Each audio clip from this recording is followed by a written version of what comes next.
Okay, we should be good to go. Today I'd like to talk about a traveling salesman problem. Anybody familiar with it?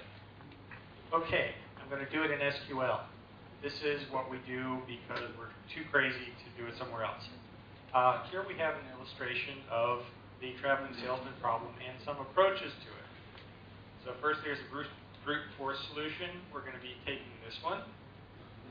Then there's the dynamic programming algorithms. You can see how those work. And then there's, of course, the selling on eBay. Is eBay popular here? Used to be. Used to be. Okay, well, there's something else now. It's equivalent. It's still O1. Okay, so we're going to do this in SQL. I'm going to set up a schema here, which basically has a city from, a city to, a distance between, a primary key of just these two cities, and then a way to make sure that we're only having the path traverse once. So check that the first city is less than the second. Put some data in here, and now we start writing our program. We take we're using with recursive, which is a common table expression. You'll see these in Postgres 8.4, and you may have seen them in DB2 or Microsoft SQL Server.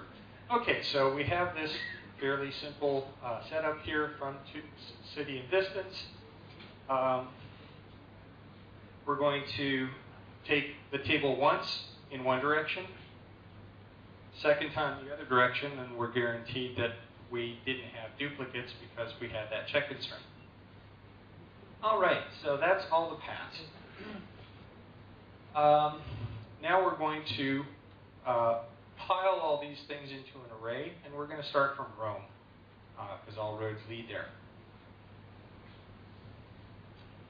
Here's our path constructor. Got to make sure we don't retrace our path down here.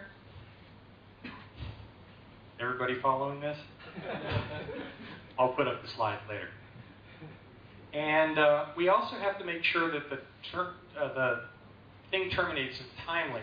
There were 66 entries in that table, and I have to make sure that this terminates before the sun burns out. So I've made the paths a finite length in order to ensure that this happens.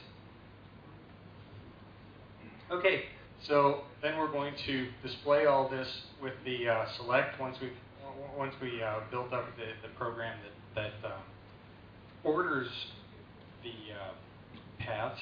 And here we go, we got it. And not only that, but we got it in 11 seconds, which is not bad for an n factorial algorithm. Questions, comments?